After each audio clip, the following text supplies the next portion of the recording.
अंधेर नगरी चौपट राजा। और जो हमारा उत्तर प्रदेश में हो रहा है कि अंधेर नगरी चौपट राजा, दिन दहाड़े रेप और रात भर गांजा।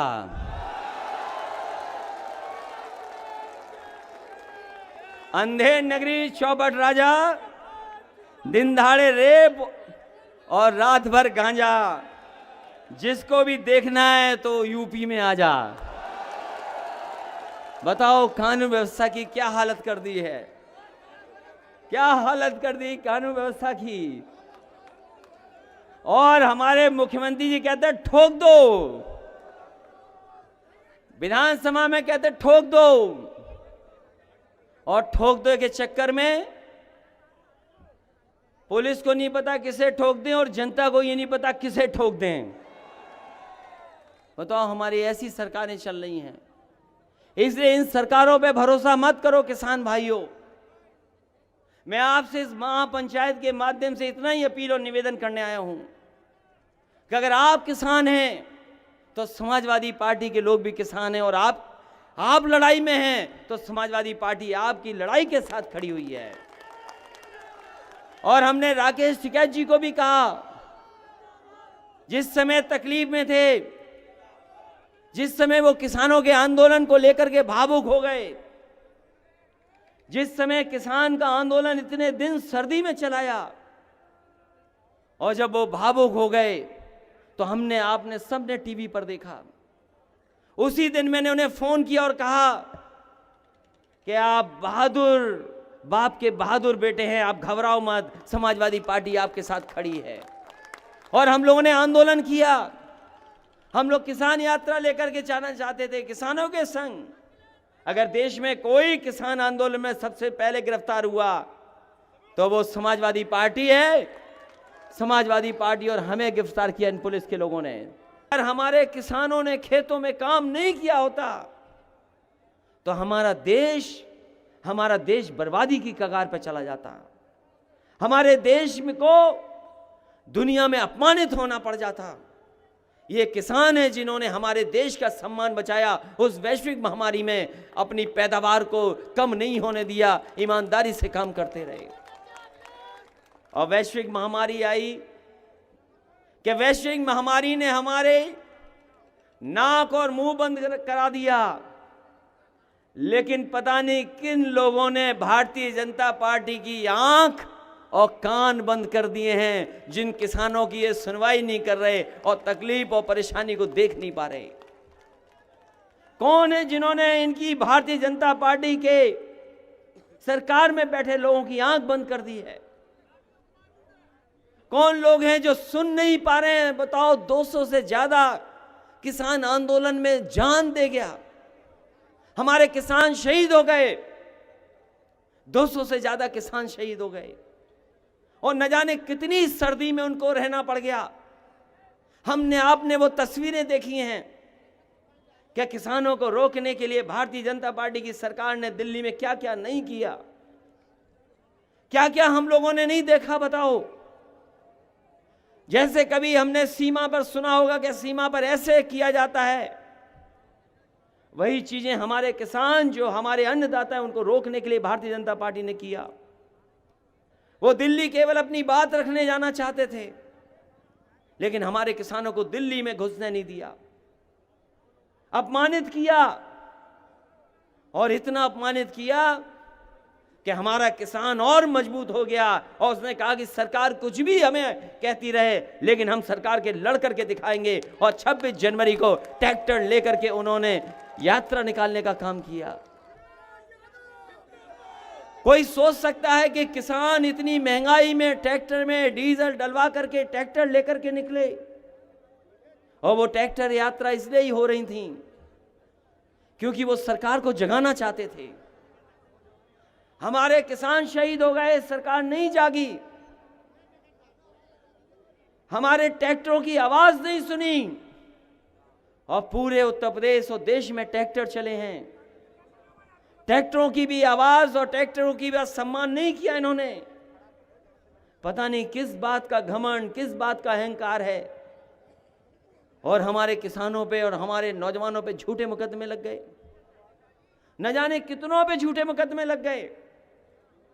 डीजल पेट्रोल नहीं ले सकते, ट्रॉली किसके पास है वो ट्रॉली वाले से या ट्रैक्टर के नंबर निकाल लिए, और बताओ कीलें लगा दी, कीलें लगा दी, गड्ढे खोद दिए, आरसीसी का न जाने क्या क्या लगा लिया, आरसीसी की न जाने कैसी कैसी दीवारें बनाई। ये भारतीय जनता पार्टी के लोग हमारे किसानों को नहीं जानते हैं।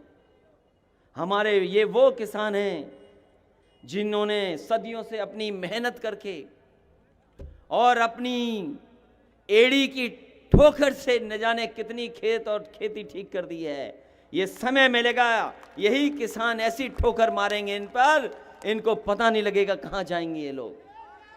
अगर ये दिल्ली में बैठ सकते हैं, अगर दिल्ली में बैठ सकते हैं, तो यही किसान और यही नौजवान इनको दिल्ली से भी बाहर करने का काम करेंगे। ये उद्योगपति, बड़े बड़े कारखाने वाले, वो जानते हैं कि मुनाफा किधर है। ये 10 महीने 11 महीने में जान गए कि मुनाफा दवाई में और खाने में है। इसलिए उन्होंने गुप्त चुपचाप उस वैश्विक महामारी के अंदर किसी किसान से, किसी पॉलिटिकल पार्टी से, किसी मजदूर से नहीं पूछा और चुपचाप वो कानून बना दिए। और ऐसे काले कानून हैं कि हमारी खेती भी छिन जाएगी, फसल की कीमत नहीं मिलेगी, और अगर हम अपना न्याय मांगने भी जाएंगे तो हमें कोई न्याय देने वाला भी नहीं है। ये व्यवस्था भारतीय जनता पार्टी के लोग कर रहे हैं। बताओ भारतीय जनता पार्टी के कितने लोगों पर खेत हैं? मैंने लोकसभा में पूछा, मैंने जब प्रधानमंत्री जी का भाषण सुना राज्यसभा में, और आजकल तो सब मोबाइल वाले लोग हैं, कोई ऐसा नहीं जो मोबाइल न चलाना जानता हो या न देख पाता हो। जब राज्यसभा में प्रधानमंत्री जी ने कहा कि एमएसपी थी, एमएसपी है, एमएसपी रहेगी, तो जब हमें लोकसभा में बोलने का मौका मिला तो मैंने पूछा, ये बताओ जहां के राष्ट्रपति जी हैं जिस क्षेत्र के, वहां कहां एमएसपी मिल रहा है हमारे किसानों को? प्रधानमंत्री जी बताएं, जहां से चुन करके आते हैं और जिस प्रदेश ने भारतीय जनता पार्टी की सरकार बनाई, यही उत्तर प्रदेश है। उत्तर प्रदेश के भाइयों बहनों, किसानों, नौजवानों, इसी प्रदेश ने सरकार बनाई है। बताएं प्रधानमंत्री जी कहां पर एमएसपी मिल रही है? और ये दिल्ली वाले मंत्री और प्रदेश वाले मंत्री, दिल्ली वाले मंत्री और प्रदेश वाले मंत्री, न जाने कितने मंत्री हैं, बताओ कहां एमएसपी मिल रही है? ये बीजेपी वाले कहते थे कि हमारी पार्टी का मेंबर बनना है तो मिस्ड कॉल मार दो, मिस्ड कॉल कर दो। हम नौजवान और किसान भाई जानना चाहते हैं, वो बीजेपी वाले नंबर बताएं जिस पर हम मिस्ड कॉल कर दें और हमें एमएसपी मिल जाए। वो नंबर बताएं हमें। और जब हम धान की एमएसपी मांग रहे, गन्ने की बात कर रहे, जब हम लोग, हाँ, पूरे देश के किसान जब एमएसपी की बात कर रहे थे, जब किसान अपने धान की कीमत मांग रहा था, गन्ने की कीमत मांग रहा था, खेती की बात कर रहा था, तो हमारे दिल्ली के प्रधानमंत्री और उत्तर प्रदेश के मुख्यमंत्री कह रहे थे स्ट्रॉबेरी में बहुत मुनाफा है। ये स्ट्रॉबेरी क्या है? हमारे मुख्यमंत्री जी विधानसभा में कह रहे हैं कि स्ट्रॉबेरी में बहुत मुनाफा है, और प्रधानमंत्री जी कह रहे हैं स्ट्रॉबेरी में बहुत मुनाफा है। अरे अलीगढ़ के भाइयों, कहां है स्ट्रॉबेरी ये बताओ हमें। मथुरा में कहां मिल रही है स्ट्रॉबेरी? और यहां तक बात नहीं खत्म हुई, यहां तक बात खत्म नहीं हुई। हमारे मुख्यमंत्री जी को बता दिया कि काला गाजर का कोई हलवा होता है। वो पता नहीं कहां से जानकारी करके आ गए, तो काले गाजर के हलवे की चर्चा कर रहे थे। बताओ, काले गाजर के हलवे की चिंता है उन्हें, हमारे धान की और किसान की चिंता नहीं है उन्हें। तो सोचो आप कि कौन लोग बैठे हैं सरकार में। और अभी ठीक कहा आदरणीय रामजी जासवान जी ने कि देश में 42,000 मंडी होनी चाहिए थी, 42,000 मंडियां होनी चाहिए थी। ये हमारी जो कमीशन बैठे थे उसका रिपोर्ट है, और रिपोर्ट को सरकार ने स्वीकार किया। देश में केवल 7,000 मंडियां हैं, और ये जो सड़क दिख रही है एक्सप्रेसवे, समाजवादी पार्टी ने मंडी बनाना शुरू कर दिया था, और मंडियों के लिए जगह ले ली थी 100-100 एकड़। आप जाइए मैनपुरी इटावा के पास 100 एकड़ जमीन मंडी के लिए ली गई, कन्नौज में आलू के लिए मंडी ली गई, मलियाबाद में आम के लिए ली गई मंडी की जगह। पूरे बुंदेलखंड में हर जिले में मंडियां बनाने का फैसला लिया, मंडी बन गई वहां पर। और हम भी योगा के चक्कर में, जैसे कई बार हम लोग नई नई चीज करने लगते हैं, तो योगा के चक्कर में हम भी फंस गए। तो बाबा रामदेव जी को भी हमने 400 एकड़ जमीन दे दी यहीं पर ग्रेटर नोएडा में, और हमें लगा कि ये मंडी बनाएंगे, हमारे किसान को कुछ मदद करेंगे। लेकिन जैसे योगा वो भूल गए, वैसे वो मंडी बनाना भी भूल गए। सोचो कहां लेके जा रही है, देश को कहां लिए जा रहे हैं। ये कहते हैं विश्व गुरु बनेंगे। बताओ बिना किसान भाइयों के कैसे विश्व गुरु बन जाओगे आप? कि बिना खेती के कोई विश्व गुरु नहीं बन सकता।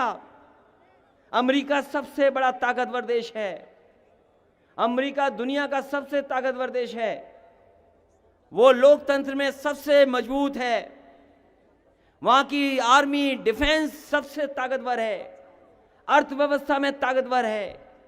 ये अलग बात है कि किसान की संख्या कम है, लेकिन वो अपने किसानों की खेती को घाटे की खेती नहीं बनने देता, अपने खजाने को खोल देता है और वहां की खेती को घाटे में नहीं जाने देता। हाँ, आप किसान को बाजार के भाव पे छोड़ रहे हैं। आप किसान अगर बाजार पे छूट जाएगा तो हमारे किसानों की मदद कौन करेगा? याद रखना, किसान भाइयों की कोई मदद कर सकता है तो वो है सरकार मदद कर सकती है, और ये सरकार वो है जो किसानों की मदद नहीं करना चाहती है, किसानों को बर्बाद करना चाहती है। इसलिए हम आपसे अपील करना चाहते हैं, ऐसी सरकार के खिलाफ आप खड़े हो जाएं। और जो इतिहास के पन्ने जानते होंगे, इतिहास के पन्ने जिन्होंने पढ़े होंगे, जिन्होंने इतिहास पढ़ा होगा, जो इतिहास जानते हैं, इस भारत को गुलाम बनाया था एक ईस्ट इंडिया कंपनी ने। ईस्ट इंडिया कंपनी ने गुलाम बनाया था, हमें आपको भारत को गुलाम बना दिया था। एक कंपनी आई थी भारत में, याद कीजिए, एक ईस्ट इंडिया कंपनी आई कारोबार करने, उसने हमें आपको गुलाम बना दिया। और यहीं के सभी लोगों ने मिलकर के, हिंदू मुस्लिम सिख, सबने मिलकर से इस देश को आजादी दिलाने का काम किया था। और याद कीजिए, ईस्ट इंडिया कंपनी थी, वो कंपनी सरकार केवल एक कानून से बन गई थी। इतिहास के पन्ने पलटना आप, वो कंपनी थी, और कंपनी कब सरकार बन गई? क्योंकि लंदन में, ब्रिटेन में एक कानून पास कर दिया उस कंपनी को सरकार बनाने का, और उसी दिन वो कंपनी सरकार बन गई, और सरकार बन करके उसने हमें और आपको न जाने कितने साल गुलाम रखा। सोचिए, एक कानून ने ईस्ट इंडिया कंपनी को वो ताकत दे दी, वो सरकार बन गई एक कानून ने केवल।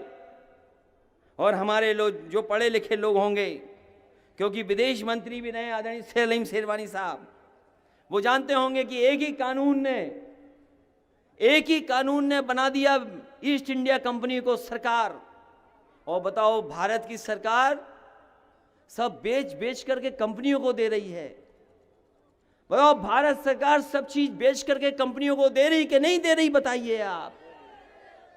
तो अगर एक कानून कंपनी को सरकार बना सकता है, तो ये वो कानून है जो देश को कंपनियों के हाथ में रख देना चाहते हैं।